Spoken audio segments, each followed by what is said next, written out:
अस्सलामुअलैकुम स्टूडेंट्स, आज हम सीखेंगे एक्सरसाइज और 1.2 का क्वेश्चन नंबर 5।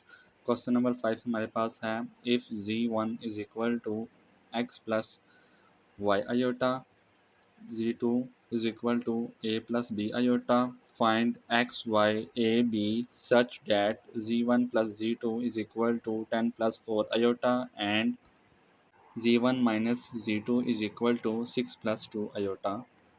यहाँ पर हमें z1 और z2 की वैल्यू दी गई है और हमने इसमें से फाइंड करना है एक्स वाई और ए बी की वैल्यूज़। अब z1 प्लस z2 वाली इक्वेशन लिखी है और उसके बाद z1 माइनस z2 की इक्वेशन लिखी है।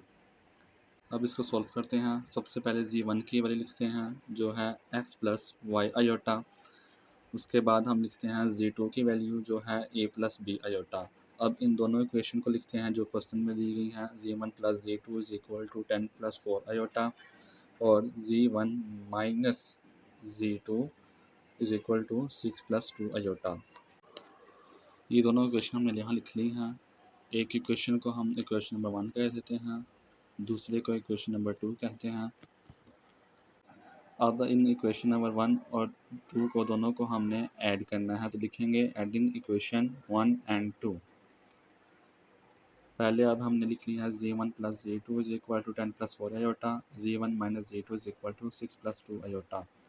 जब ऐड करेंगे तो z2 माइनस z2 वाली कैंसिल हो जाएगी, पीछे बच गया 2z1 is equal to 10 plus 6 is equal to 16 plus 4 2 is equal to 6 iota. यहाँ 2 मल्टीप्लाई हो रहा है तो इक्वल के साइड पे जाकर डिवाइड होगा। z1 is equal to 16 plus 6 iota divided by 2। अब इस 2 को हम 16 के साथ भी लिख देते हैं और 6 के साथ भी। 16 divided by 2 plus 6 divided by 2 iota. अब ये दोनों आपस में कैंसिल आउट हो जाएंगे। 2 1 the 2, 2 8 the 16 plus 2 1 the 2, 2 3 the 6 iota. तो z1 की वैल्यू हमारे पास आ गई 8 प्लस 3 आयोटा। अब हम यहाँ पर z1 की वैल्यू पुट करेंगे जो क्वेश्चन में हमें गिवन दी गई है।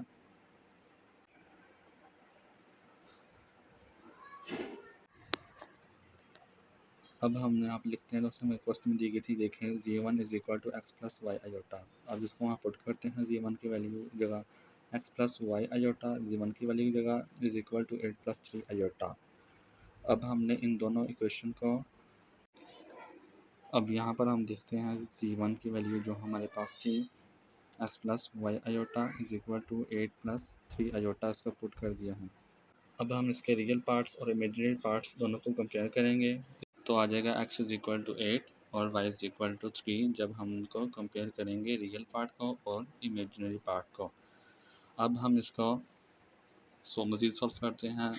अब उन्हीं दो इक्वेशन को जिनको पहले ऐड किया था, अब इनको सब्ट्रैक्ट करेंगे, यानी कि माइनस करेंगे। अब इन दो इक्वेशंस को z1 plus z2, z1 minus z2, इन दोनों इक्वेशन को हम माइनस करेंगे। अब माइनस करेंगे तो जो प्लस में था वो माइनस में हो जाएगा, जो माइनस में था वो प्लस में हो जाएगा।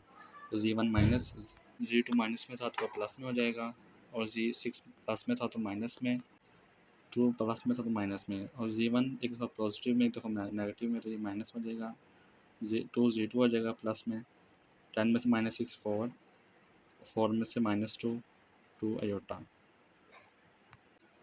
तो हमारे पास इक्वेशन आ गई 2z2 is equal to 4 plus 2 iota. अब यहाँ पर 2 मल्टीप्लाई हो रहा है तो इक्वल के साइड पे डिवाइड होगा, तो आ जाएगा z2 is equal to 4 plus 2 iota divided by 2। अब इस 2 को अलग अलग लिख लेंगे, 4 के साथ भी लिख लेंगे और 2 के साथ भी लिख लेंगे। 2 1 2 2 द 4, 2 2 1 द 2 2 1 द 2, 1 आ जाएगा आयोटा। z2 की वैल्यू आ गई 2 प्लस 1 आयोटा। अब z2 की वैल्यू हम पुट करेंगे जो हमें क्वेश्चन में गिवन दी गई है, जो हमारे पास थी a प्लस बी आयोटा। तो अब इन दोनों वैल्यू को हम कंपेयर करेंगे।